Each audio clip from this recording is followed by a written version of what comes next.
Score Nation.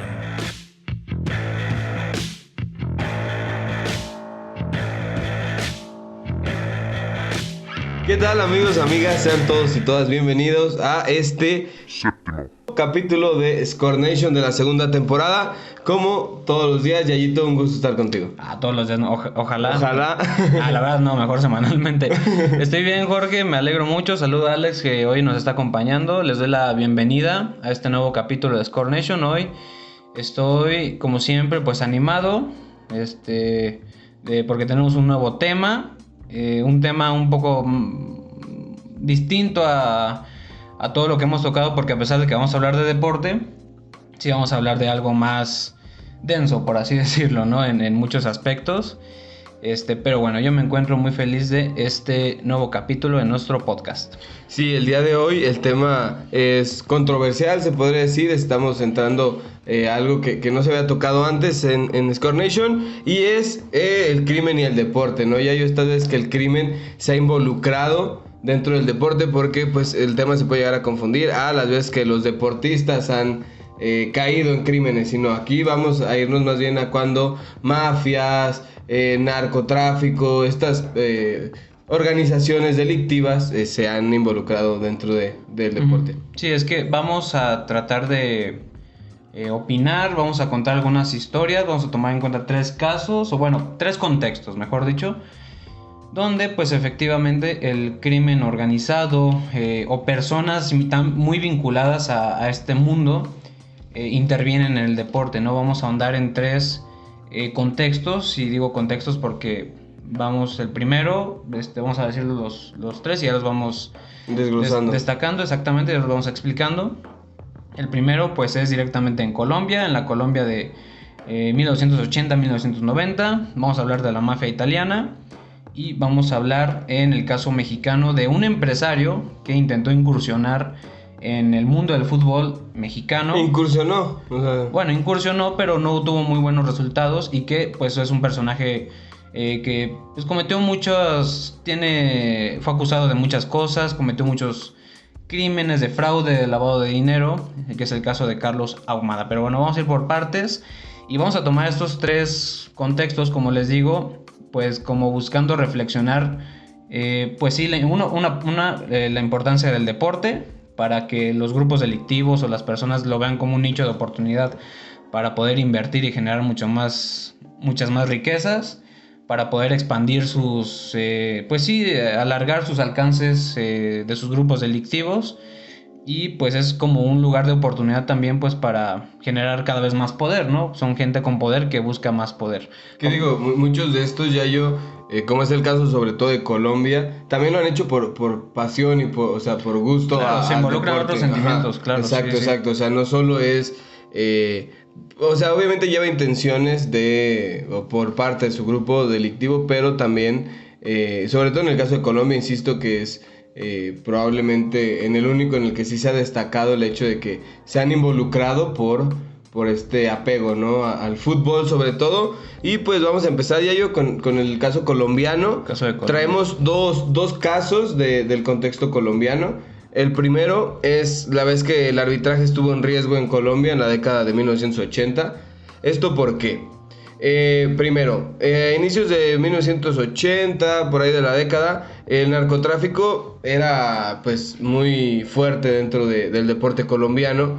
Y pues esto empezó a verse cuando el ministro de Justicia de Colombia, en el 83, que era Rodrigo Lara Bonilla, comenzó a hacer como denuncias, a quejarse de que el Atlético Nacional, Deportivo Independiente de Medellín, Millonarios, Independiente Santa Fe y América de Cali tenían nexos con la mafia colombiana de su momento, que pues de estas denuncias se acabaron cuando pues Lara Bonilla fue asesinado un año después. Que pues hacen más fuertes las suspicacias, ¿no? De que las denuncias eran ciertas.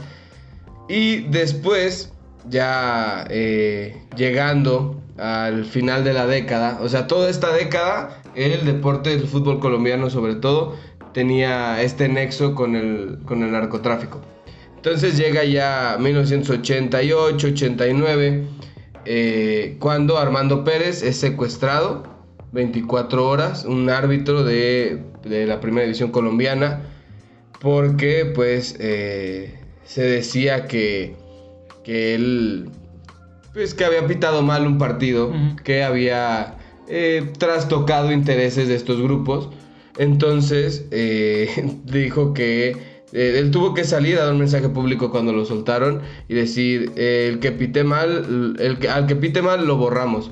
O sea que fue, se refería a aquel árbitro que pitara un partido mal, que marcara cosas en contra de lo que ellos pensaban más que nada, pues iba a sufrir las consecuencias, ¿no, Yayo? Sí, había muchas amenazas.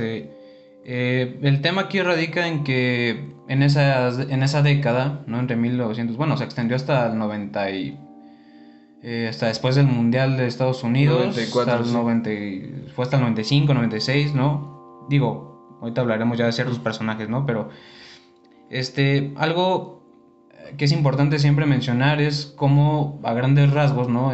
Cómo se mantiene el control sobre el fútbol. Porque sí, como lo decíamos al inicio, pues es un lugar donde hay muchas cuestiones tanto económicas, como ya más directamente por el hecho de tener el control de las cosas y el poder, pues buscas que las cosas se hagan como tú quieras, ¿no? Entonces había amenazas, como platicas, hacia los árbitros, aquel que pitara mal o aquel que cometiera un error, pues iba, pues tenía encima amenazas de muerte, ¿no? En esa época, pues, ¿quiénes eran los personajes principales, en todo este contexto tan violento por el narcotráfico en Colombia? Pues el principal era Pablo Escobar Gaviria, quien dirigía el cártel de Medellín, y pues y también había otras extensiones que también estuvieron en mucha disputa, como el cártel de Cali, si no me equivoco, ese era el nombre. Bueno, estas dos ciudades eran donde se mantenía un gran control, ¿no? Y ahí se desprendían pues muchas relaciones, ¿no? Pero pues estamos hablando de un momento en el que sí controlaban al fútbol, porque había intereses en apuestas, había intereses económicos, estaban los intereses pasionales, en el sentido de afición. O sea, tenían aparte inversión directa en los equipos. Tenían una inversión directa. O sea, eran parte de los socios de los clubes. Sí, es como el caso de Pablo Escobar, que siempre buscó escalar en la política, pero también en el deporte, y sucedió en Colombia, pues obviamente con el deporte más famoso, que es el fútbol, ¿no? Y en este contexto, pues hubo, esto ya es algo muy negativo, ¿no? Y es que eran grupos delictivos que procedían con terrorismo y procedían con intimidar a las personas, y procedían con intimidación a sus familias. Entonces, pues imagínate qué pesado, ¿no? Ir a trabajar o, bueno, a dirigir un partido como árbitro bajo estas presiones tan grandes, cuando estamos hablando de un deporte que, como todos, pues es fácil encontrar errores o tener errores. Hoy, si de por sí, hoy con la tecnología tan avanzada con el VAR nos seguimos quejando. Hay muchos errores. Ahora imagínense, pues, y eso es algo reciente, pues ahora hay que recordar cuando el fútbol no tenía esta tecnología, ¿no? Entonces, pues yo solo me imagino qué feo, ¿no? Cuánta presión. Con cuánta presión ir a un partido de fútbol en el que te acaban de decir, si no pitas bien o si te equivocas en algo que vaya en contra de nuestros intereses. O sea, ni siquiera es que no hagas bien tu trabajo. Es, si a mí no me gusta, como tengo el poder, aquí puede acabar tu vida, tu carrera, lo que yo quiera. Y de hecho esto pasa con Álvaro Ortega, quien era el encargado de pitar la vuelta de los cuadrangulares de la Di Mayor, o la división mayor del fútbol colombiano, sí. Di Mayor. El partido era entre América de Cali y Medellín, y pues ya ninguno de los dos tenía chance de pasar al cuadrangular final. Entonces el partido termina en empate. Al salir del estadio, Ortega se fue en un carro de la policía al hotel donde se iba a hospedar, y en el trayecto, como no vio nada raro, nada sospechoso, decidió bajarse del taxi para cenar, del carro, perdón, para cenar, y en eso una persona baja de un taxi y le da 9 disparos que quisieron pues, que acabara con su vida, ¿no? Llevaba un año de carrera arbitral profesional en la Di Mayor. Entonces, pues, después de todo esto, es la primera y única vez, si no me equivoco, en toda la historia, que el campeonato colombiano no ha terminado con un campeón. decidieron parar ese torneo en 1989 por cuestiones de seguridad. 89, porque pues ya eran 2 casos en el mismo torneo y eran semanas, porque el primer caso, el que mencionábamos del árbitro que secuestraron, fue previo a la ida de los cuadrangulares. Entonces esta es en la vuelta del cuadrangular, o sea, si acaso que te gusta 2 semanas a lo mucho. Entonces decidieron parar el campeonato colombiano, pues para que esto tratara como de parar todo el contexto violento que se venía arrastrando ahí. Sí, Colombia empieza a encontrar una solución aparente, aunque se extendió durante muchos años, no solo por el tema del narcotráfico, también el tema de las guerrillas, todo este tema. Pero bueno, en el caso del deporte, yo creo que a partir de ahí se puede identificar como que una especie de... ¿De mejoría? Mejoría, exactamente. Tiene que ver mucho con la muerte de Pablo Escobar también, años después, con el debilitamiento del cártel de Medellín, en el caso del Cali también. Entonces es donde se encuentra cierta paz o cierta mejoría, pero no deja de ser un precedente fortísimo, ¿no? Porque yo no sé, me imagino ir a un estadio bajo esas, a lo mejor en ese momento pues la información como no corría igual, pues no se sabía del todo, ¿no? Quiénes estaban involucrados, y de por sí hoy muchas veces nos damos cuenta de personajes que ni al caso, ¿no? Pero también ir bajo ese contexto y bajo esa peligrosidad, pues yo creo que es un tema también, ¿no? O sea, donde ya para que intervengan de tal manera de que quieran quitarle la vida a un árbitro y que lo hagan y que lo lleguen a hacer solo porque no te pareció un resultado. Digo, y ahorita estamos en contextos futbolísticos muy densos. Aquí en México, México, entonces es algo que, digamos, nos hace dudar qué tanto hemos avanzado también, ¿no? Digo, afortunadamente en Colombia pues las cosas son diferentes en la actualidad. Ya no podemos comparar lo que sucede ahora como en aquella época donde había tanto control criminal, pero es una realidad que sigue siendo un tema constante, ¿no? El tema de la inseguridad más allá del campo. Es que, ajá, exacto, o sea, esta peligrosidad en la que se vive, y ya lo puedes ver hasta en los partidos amateur. No sé, te puedes ir a un llano aquí en México y ves cómo al árbitro se le sigue amenazando. A mí me ha tocado partidos... Sí, el discurso de violencia es persistente. O sea, me ha tocado partidos donde terminan correteando al árbitro, golpeando al árbitro. Entonces, pues, son cuestiones que completamente innecesarias, porque al fin y al cabo es algo que únicamente no te favoreció. Porque pues no hay pruebas palpables para poder decir, no, pues lo compraron o lo que sea. O sea, fue un resultado que no te gustó y que acompañado probablemente con alguna decisión polémica para ti, y te pones a hacerle daño a otra persona, ¿no? Sí, es tristísimo. Es un reflejo de que hay muchos problemas por resolver. Podríamos hablar y ahorita en boga, ¿no? Sobre de lo que ha pasado en México, pues de la educación, del tema de la desigualdad. Hay muchos temas, ¿no? O sea, es una realidad que es un reflejo de que hay muchas desigualdades, pero hay que buscar entenderlas, hay que informarnos al respecto, porque son cosas que no suceden por mera casualidad o coincidencia, ¿no? O sea, hay algo detrás muy fuerte, ya sea intereses políticos, económicos, ya sea intereses de, como aquí, grupos criminales, etcétera, ¿no? Y a causa de esto, el otro caso, en el contexto colombiano, es el de, mucho más conocido obviamente, pero que sigue teniendo una gran duda, es el de Andrés Escobar. Este zaguero central, este defensor colombiano, que pues en el Mundial de 1994 en Estados Unidos mete un autogol contra el equipo anfitrión, contra Estados Unidos. Era selección colombiana que prometía mucho. Que prometía mucho, exactamente. Obviamente todos los grupos con poder estaban enfocados en esta selección porque era la presentación de Colombia en un mundial. Pero así como se le consideraba a Colombia como una favorita para llevarse el mundial o para llegar a un alto puesto, pues en este proceso preeliminatorio, ¿no? En esta fase de grupos, Colombia pues no comienza bien, pierde contra Rumania 3-1 y después pierde contra Estados Unidos 2-1. Y en este partido, ese 2-1 se dio luego de un autogol, ¿de quién? De Andrés Escobar, ¿no?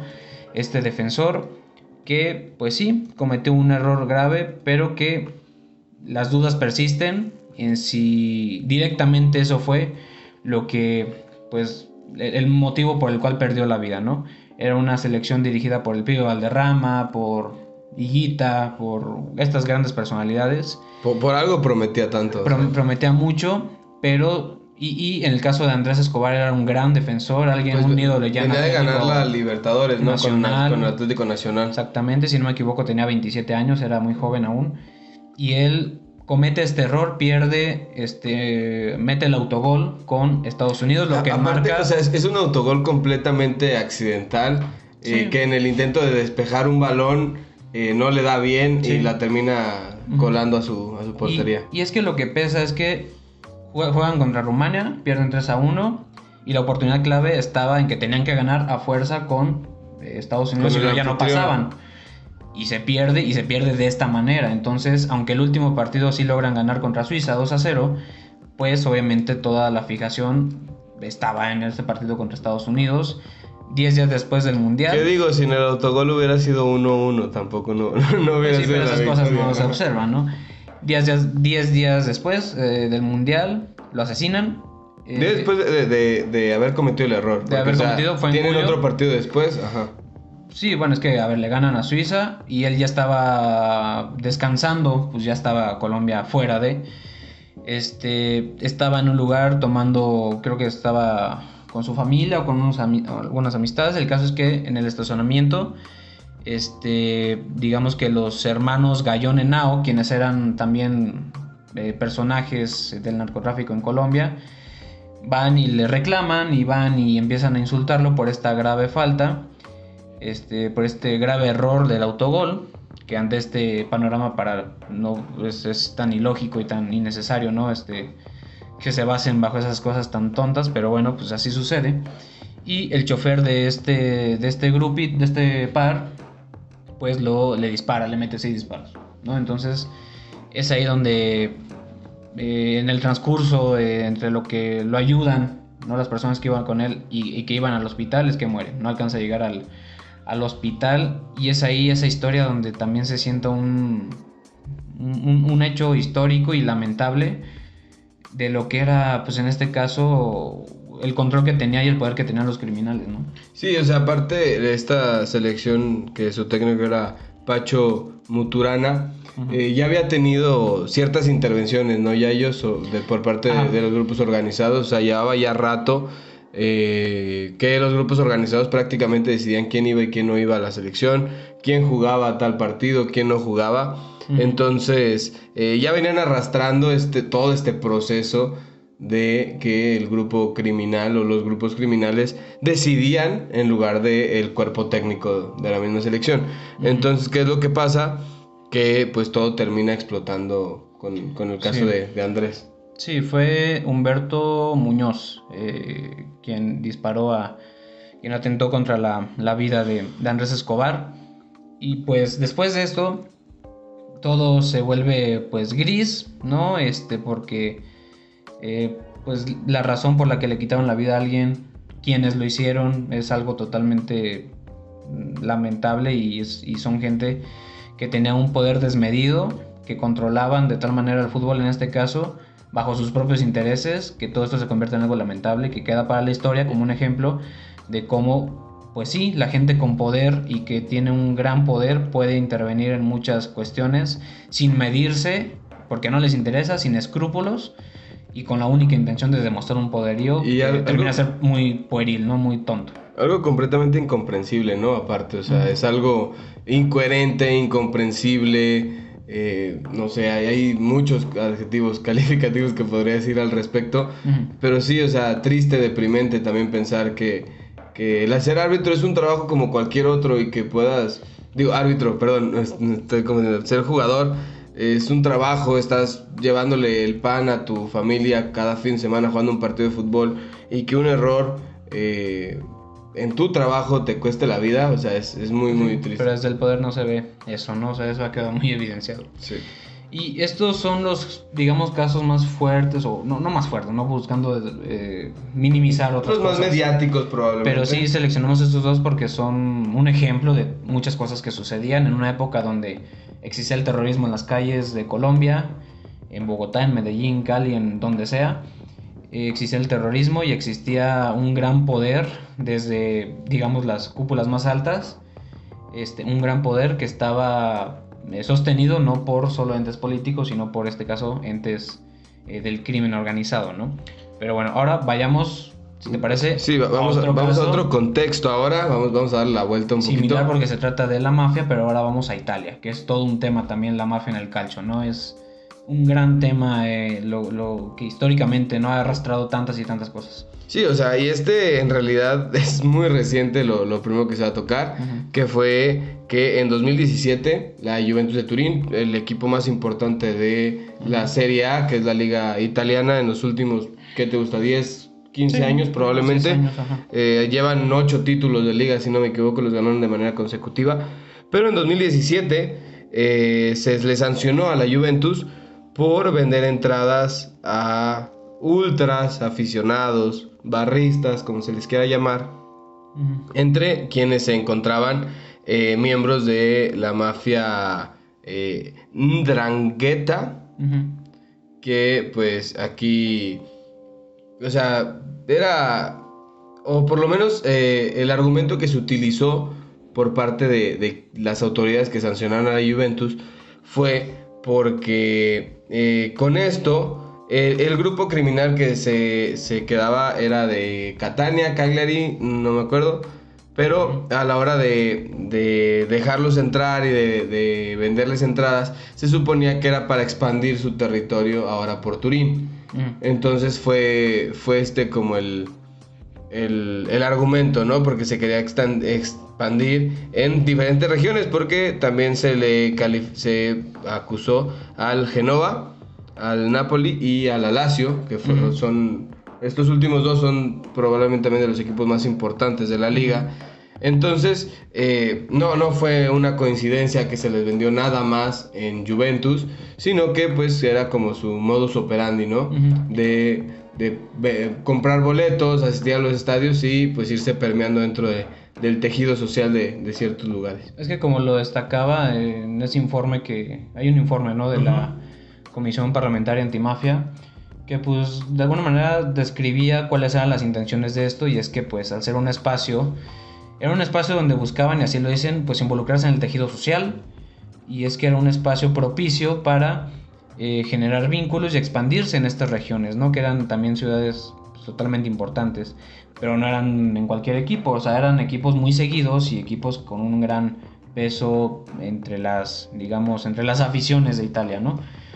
Y esto fue también algo que se ha venido arrastrando, y fíjate, es 2017, ¿no? Justo cuando pasa, cuando detona esto, pero es algo obviamente de años, conociendo un poco cómo se manejaban las mafias italianas y todas estas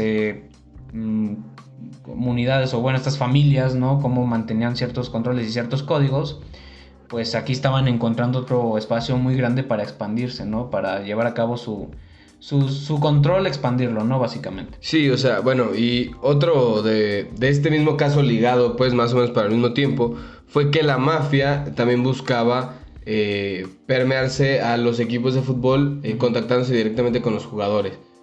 O sea, el caso más sonado o el único que tuvo una consecuencia fue el caso de Fabrizio Micoli, que era capitán del Palermo, un equipo histórico también de Italia.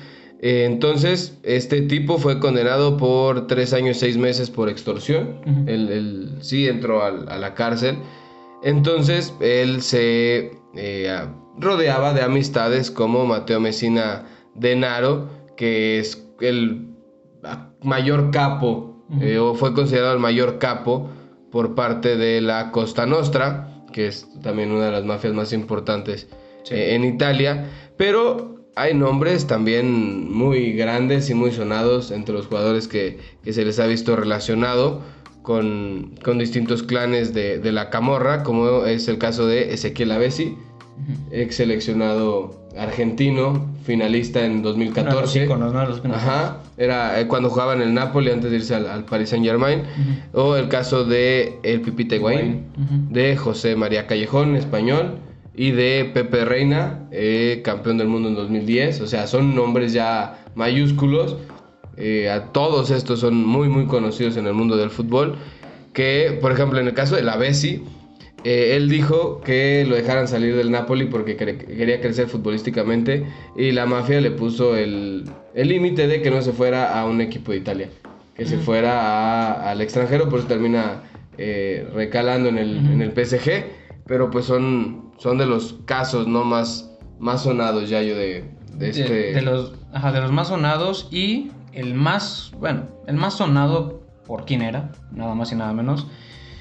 Ya hablabas de la Camorra y de que ya Nápoles, viene años. que ese es ya mucho antes, Ajá, obviamente, sí. el auge de esta personalidad, nada más y nada menos que de Armando Maradona, que sucede algo muy extraño, ¿no? En ese momento, Napoli, para entender quién era Napoli, pues era un equipo muy modesto, era un equipo que no figuraba mucho en los primeros Un equipo de media lugares, tabla. un equipo que casi no clasificaba a lo internacional, estaba lejos de ganar algo local. Era un equipo que pues simplemente pues no figuraba por sus grandes victorias y por ser económicamente fuerte. Pero ¿qué sucede? Que hay una vuelta de tuerca, porque ese equipo, nada muy modesto, nada brillante, contrata nada más y nada menos que a Diego Armando Maradona, quien en ese momento venía ya como una gran venía de un promesa. Paso medio gris por el Barcelona. Sí, pero obviamente su calidad, ¿no? Es la que resaltaba. Se convirtió hasta ese momento, 1984, en el fichaje más caro en la historia, más de 10 millones de dólares. Imagínense. Y es donde uno podía preguntarse cómo, ¿no? O sea, el Napoli tiene la capacidad para pagar esa cantidad de dinero, y Diego tiene el interés de ir al Napoli. O sea, en su momento era mucho. O sea, ahorita Sí, 10 millones de dólares los vale. Que ganan a la semana. No, los vale cualquier promesa, Sí, que no ha demostrado nada. Uh-huh. Este tipo ya tenía su bagaje, ya había demostrado desde su estancia en Argentina, luego va al Barcelona con altibajos, un paso medio gris por el club culé, uh-huh. Y llega al Napoli con una cifra récord hasta su momento, como dice Yayo. Y pues sí, sorpresa de todos, ¿no? Que la cifra récord la pagara este equipo por un jugador que hasta ese momento, porque obviamente si te dicen ahorita que Diego Armando Maradona fue el jugador más valioso de su momento, lo vas a creer 100%. Sí, claro. Pero antes de ahí, todavía no había llegado ese mundial que lo consagra en el 86 en México. Uh-huh. O sea, porque Diego Armando Maradona se consagra en el mundial de 1986. Sí. Con ese espectacular fútbol, la mano de Dios también, que es pues un toque que le termina dando. Entonces, o sea, hasta ese momento Diego pues no era lo que conocemos ahorita de... Uh-huh. Sí, no, y aquí es donde surgen estas dudas, ¿no? O sea, como ya lo decíamos, pues la cantidad de dinero que se pagó por parte de un club como el Napoli, pues era algo que ya levantaba muchas sospechas. Ahora, algo muy interesante que yo leí en muchos también medios de comunicación que hablaron al respecto, hay un documental incluso, no me acuerdo el nombre, pero es muy bueno y habla mucho de esta etapa de Diego en Italia. Es que pues esta relación que la mafia, que la Camorra estaba teniendo con Diego, pues a Diego le dio esa puerta, ese acceso a pues fiestas, drogas, muchos excesos, ¿no? Por todas estas formas en la que se desarrollaban, ¿no? Los integrantes de este grupo criminal. Y a Diego es donde empieza a encontrar estas oportunidades de vivir más en fiestas, en todos estos excesos que después pues, le terminan pasando factura también. O sea, también esta parte del acuerdo era como un blindaje deportivo para Diego, ¿no? Que no tuviera consecuencias deportivas, sí, por parte de las directivas y todo esto de que lo dejaran, sí, hacer lo que... Pero sucede algo curioso, que a causa de que era ya fácil encontrar fotografías de integrantes de la Camorra con Diego, pues están más al ojo público y es más la presión policíaca, la presión sobre este grupo criminal, que pues es lo que empieza a generar una ruptura entre estas dos partes. ¿Por qué? Porque ya estaba empezando a levantar muchas más sospechas y era más evidente, a lo mejor de alguna forma, las cosas que se hacían, ¿no? Desde esta familia, desde este grupo mafioso, y empiezan o buscan esa ruptura. Pero algo de resaltar y que yo lo quiero pues dejar ahí puesto es el alcance que puede tener el crimen en este caso, ¿no? Para que pues sí, llevaran a un futbolista y contactaran con diferentes futbolistas a lo largo de la historia y pudieran intervenir de la manera en que quisieran en un deporte tan atractivo y que es el más seguido del mundo. ¿Qué digo? O sea, y eso que estamos hablando de la década de los 80s, cuando no había internet, cuando no teníamos este acceso a la información tan grande como tenemos hoy en día, y aún así la presión social que se hizo por esta relación que había, creció muchísimo. Imagínense, hoy en día un futbolista no puede darse ese lujo ni siquiera de pensarlo, ¿sabes? O sea, hoy en día el futbolista que se le vea ligado con cierta grupo criminal delictivo, se va a hacer trending topic, se va a hacer tendencia por mucho tiempo en todo el mundo. Todos van a ver su cara, todas. Entonces esto también habla de cómo, primero, quién era el nombre de Diego, porque también por eso hizo tan fuerte. Y segundo, que es un tema muy delicado, ¿no? En ciertas zonas. Entonces aquí yo me pongo a pensarlo, si hoy en día pasara algo similar con cualquier futbolista, con el peso mediático que tenía Diego, probablemente en ese momento se le despide del club, se hacen ciertas actividades para... Bueno... Te diré, luego salen muchos que han cometido muchas faltas y miran y los tocan. Es que, acuérdate, ¿no? ¿Cuándo fue lo de Rafa Márquez? Que Rafa Márquez fue acusado... 2016, 17. Fue acusado de ser un prestanombres, junto con muchas otras personalidades del espectáculo, de la música, etcétera. Y eso también fue un tema de que uno se levanta y ve que Rafa Márquez está involucrado, una figura en este caso para muchos... En el contexto mexicano es muy grande. Ajá, exactamente, en nuestro contexto pues es de los mejores que hemos... El tipo estaba por retirarse ya en el Atlas. Estaba por retirarse y de repente nos enteramos que él ya está involucrado con el narcotráfico. Entonces son como que esos giros de que uno nunca va a terminar a lo mejor por saber qué tanto se maneja detrás, ¿no? O sea, ¿qué tanto es cierto? Y no estamos diciendo que... Porque al final resultó ser inocente, independientemente del resultado y esas cosas. Aquí nos vamos a poner a señalar quién es culpable y quién es inocente sin las pruebas, pero lo que pues, es una realidad es que son temas que están muy latentes, ¿no? O sea, que están totalmente presentes y que ya no te la esperas, ya te la puedes esperar de cualquiera, y que ¿no? de hecho, o sea, es lo que digo, en ese tiempo Rafa Márquez tuvo que ser separado del Atlas, o sea, era parte del equipo. Fue separado, se le congelaron cuentas, sí. O sea, se limitaron, es a lo que iba, o sea, se le limitaron los accesos a sus ingresos. Entonces, que es un caso diferente, ¿no? A lo que termina pasando acá. Diferente. Y hablando de México, en este caso, pues ahora hablemos de un caso mexicano, aunque el principal personaje no era mexicano, era nacionalizado mexicano. Es un argentino. Era de origen argentino, era nada más y nada menos que Carlos Ahumada. Un tipo que incursiona en el fútbol mexicano y en el argentino y en los dos con broncas legales, ¿no? Sí, exactamente. Fue alguien que, digamos, se hizo muy famoso luego de que con un político mexicano que era líder en el PRD, pues salen unos videos en 2004, si no me equivoco, donde él está entregando $41,000, eran $45,000, a René Bejarano, quien era funcionario del PRD, y pues estos videoescándalos son presentados a nivel nacional en un programa de ¿cómo se llama? Broso. los presenta ahí como exclusiva. Y empieza a generarse esa fama de ser un personaje que, así como que primero se presentó como un inversionista, como alguien que como un empresario, tenía una constructora, tenía muchas licitaciones públicas, y alguien que buscaba también ya invertir en el negocio del fútbol. Pues surge este video escándalo y es cuando se empieza ya a ubicar y a fichar a Carlos Ahumada como un personaje corrupto y con muchos escándalos, ¿no? Es que un año antes de eso, es cuando se hace directivo de Santos. Entramos directamente en cómo interviene en el fútbol. O sea, ya entrando al fútbol en 2003, empieza a gestionar parte de la directiva del Club Santos Laguna como empresario inversionista. Entonces ya había comprado a los Esmeraldas, a León.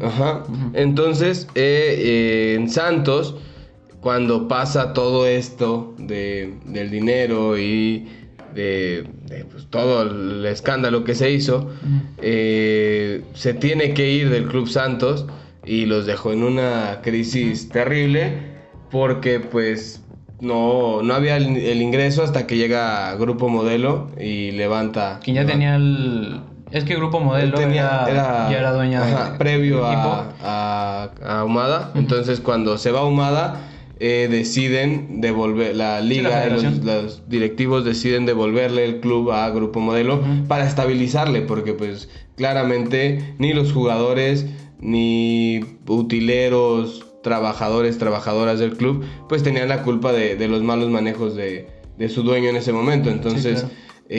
Deciden estabilizar el club de esta manera. Que es una de las reglamentaciones de la federación que hoy está muy presente con lo de Querétaro, que pues en caso de que la federación tenga que intervenir con un equipo, ellos tienen el poder de ofrecerlo a algún otro inversionista o alguien que se quiera hacer cargo de. Sí, Ahumada interviene, invierte en el fútbol, compra a Club León y después compra a Club Santos, con la intención de incursionar.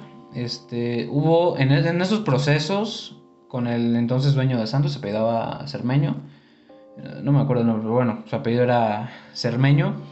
Había una con León, había una, digamos, él contaba, ¿no? Y yo leí en una entrevista en Proceso que él contaba de que pues Carlos Ahumada al principio quería comprar el equipo, pero se lo quería comprar a manera de pagos, y al final él así lo decía, ¿no? Prácticamente lo quería fiado, ¿no? Y pues es ahí donde se empiezan a desprender muchas dudas de que pues para qué quería intervenir Carlos en el mundo del fútbol, si solamente era porque vio ese nicho de oportunidad o porque de veras a lo mejor quería manejar las zonas de diferente manera. Porque, o sea, León lo compra en 2002. En 2002 exactamente. Por una cantidad, creo que ni siquiera lo terminó de pagar, fueron al final como 5 millones de dólares. Una cantidad muy mínima para un equipo. Mínima para un equipo y para los estándares de hoy. Pero el caso es que pues Carlos Ahumada es ahí después de estos videoescándalos donde empieza ya a generar esa reputación y empiezan después a salir más casos y más casos de que ya se relacionaba con otros entes políticos, con Rosario Robles, quien también es un personaje que cometió muchas y muchas injusticias a nivel político, ¿no?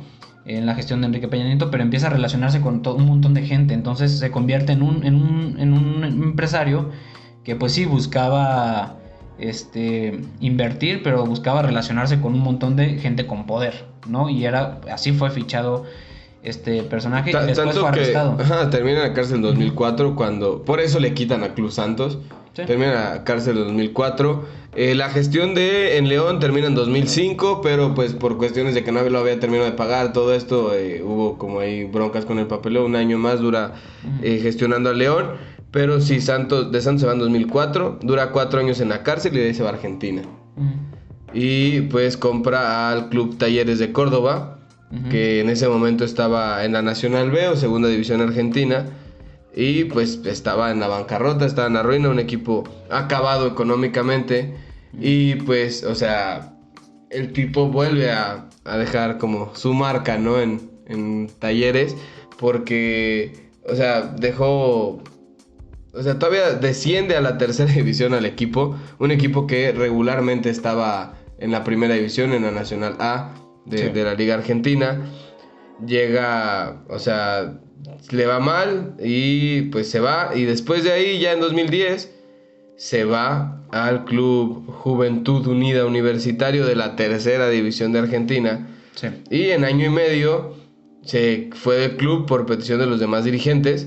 Y pues se volvió a repetir la misma situación de Talleres, ¿no? Porque, o sea, se lleva objetos del club y pues al final deja al club más inestable que como lo tomó. Y por último, si no me equivoco, también estuvo en el Estudiantes de San Luis, Yayo, que fue ya por ahí de 2014, 2015, porque en 2016 es cuando renuncia a su cargo, porque pues según él se está disputando con el municipio la falta de apoyo económico con del club o apoyo económico para el club. Entonces se ve separado y pues curiosamente se separa y a los meses se hace una investigación donde Estudiantes se ve envuelto en un caso de corrupción, ¿no? O sea, curiosamente cuando él se va, llega esta investigación Y pues, o sea, al fin y al cabo se escuchan se dan a conocer algunos audios en los que el presidente de la AFA o de la Asociación de Fútbol Argentina, Julio Grondona, pedía ayudar al equipo para que pudiera ascender de manera rápida, ¿no? Entonces, Sí. o sea, equipo al que llegaba, equipo en el que dejaba una huella triste para el fútbol. Sí, claro. Y tuvo, o sea, siguió teniendo muchos problemas porque después justo con esta señora, Rosario Robles, fue él demandado y luego fue, lo encarcelaron en 2019, luego se buscaba que fuera extraditado, o sea, siguió teniendo grandes conflictos, ¿no? Y hasta hoy, porque esto del tema de que lo querían extraditar, eso pues fue en el año pasado. Entonces sigue siendo alguien que estuvo vigente por un montón de problemáticas. Estuvo muy vigente. Intervino mucho en el fútbol. A lo mejor como nunca pudo crecer en sus proyectos, no sabíamos qué buscaba del todo, ¿no? Se habla obviamente de que pues buscaba con la obtención de estos clubes lavar un montón de dinero, y este tipo de actitudes, ¿no? Llevarlas a cabo. Pero al final de cuentas fue un personaje que estuvo inmiscuido en muchas problemáticas. Sí, o sea, al fin y al cabo deja una huella triste en todos los clubes en los que estuvo, en los dos países en los que se le vio involucrado, en los dos tiene controversias, tiene todas estas fallas, ¿no? Acusaciones, que pues hacen ver el tipo de persona que era, ¿no, Yayo? Sí, totalmente. ¿Algo más que gusta agregar sobre los temas? Pues nada, yo creo que será momento de cerrar. Hemos tratado de tocar este capítulo con creo que coincidimos, ¿no? En esta parte de que el tema del crimen y el deporte pues es algo importante de reflexionar. Actualmente estamos pasando a quienes nos gusta el deporte y en general, no solo pues, si te gusta el fútbol o no, En México por una situación está viendo una situación difícil muy por lo que difícil. pasó en Querétaro, en la Liga MX, aguas con los cables. ¿Qué es? Con una maleta, güey. Ok. Por lo que pasó en la Liga MX, estamos... Que salió ¿Todo bien? malo. No pasa importa, nada. saluda. Para los que están escuchando el podcast y pues, no ven, salió mi mano en la grabación Ajá. de video. Saludos. Sí, no vaya a salir en el sonido. Bueno, estamos en momentos, ya regresando al tema, Complicados. muy complicados. Todos estamos muy consternados por diferentes temas. Tratando a lo mejor en nuestras propias cabezas. Me dieron escalofríos de recordar todas las imágenes que se vieron de ese día fueron. Sí, porque no tristes. es algo nuevo.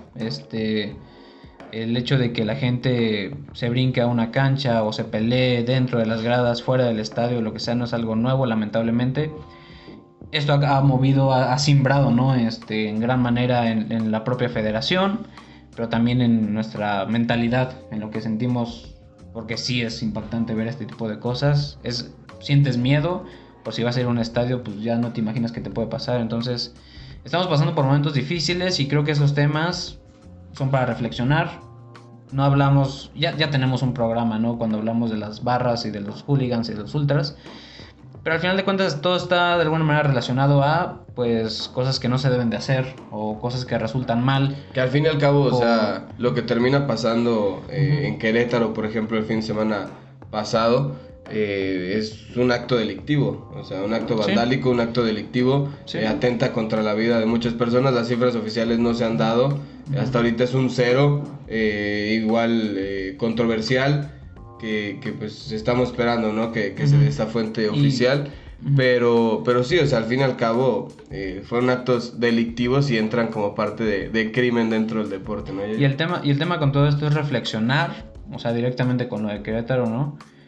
Pues como lo decíamos, no es casualidad y qué está mal, ¿no? O sea, qué está pasando, hay que cuestionar a nuestros dirigentes políticos, hay que cuestionarnos a nosotros mismos como sociedad, La educación hay que que se tiene. cuestionarnos de qué manera vivimos la violencia, si la normalizamos, si no la normalizamos, qué tanto la vemos como algo pasajero y por qué todo desemboca en esta clase de situaciones. Estamos en momentos muy complicados, ojalá todo sane, pero esto va a ser una cuestión de tiempo, hay que aceptarlo, porque es la verdad, va a ser una cuestión de tiempo, de mucho tiempo, pero por nuestra propia cuenta al menos hay que tratar de pues ser un poquito más positivos, o al menos es lo que yo invito, ser más positivos y pensar en hacer las cosas bien de lo que nos corresponde hacer, ¿no? Y si vas al estadio, no provoques, no agredas, no busques un problema. Ve a disfrutar el partido de fútbol. Te puedes enojar con tu equipo, claro que sí, estás en todo tu derecho, pero no por eso tienes el derecho de violentar a otra persona, de agredir a otra persona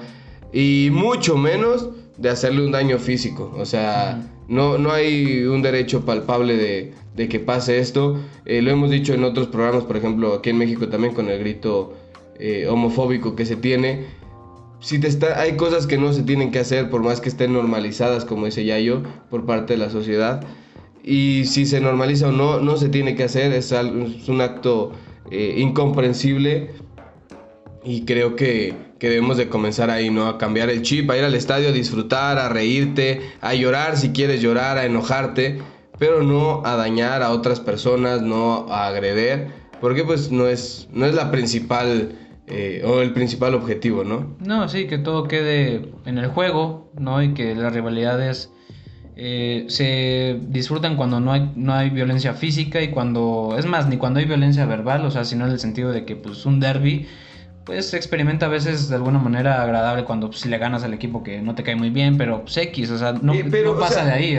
Puede pasar con una canción, que cantes una canción y que se acabó, no tienes por qué agredir. Pues sí, la cuestión es que luego hay muchas que esa canción es agresiva también. Seguir convocando, ya es algo en lo que tenemos que pensar, qué tanto también ya esa parte de...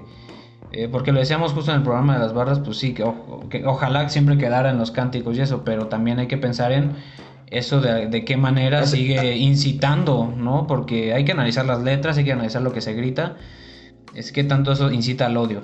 Sí, o sea, ¿qué tan agresiva llega a ser esa canción, ¿no? También, o sea, hay cánticos que no buscan la agresión y es a lo que iba, o sea, tratar de victoriar a tu equipo y punto, o sea, no necesariamente tienes que agredir y hay que quitar esas canciones que incitan a la violencia porque pues se termina permeando y termina afectando el comportamiento de las personas. Que afortunadamente creo que la mayoría de los cánticos de los equipos más, o sea, las más clásicas no invitan tanto a eso, ¿no? Afortunadamente, pero digo, en los actos se ve otras circunstancias. Pero bueno, vamos a cerrar ya, gracias a Alex. Les agradecemos que vean nuestros capítulos. Muchas gracias. Síganos en nuestras redes sociales. Estamos en Instagram, estamos en Facebook, estamos en Twitter. Saben, siempre subimos nuestros capítulos a Spotify, a iVoox, a YouTube. Ahí estamos siempre disponibles. Y también lo que quieran comentar, lo que quieran decirnos, estamos atentos. Muchas gracias, Jorge. Sí, gracias, Yayito. Gracias, Alex, por haber estado el día de hoy. Gracias a todos, gracias a todas. Nosotros seguiremos como cada semana subiendo el capítulo. Muy feliz de estar con ustedes. Un momento complicado que nos bajó un poco el ánimo, creo, a los dos. Ya estamos por cerrar el capítulo. Muchas gracias por haber estado con nosotros durante este rato. Nos vemos en la próxima. Hasta luego.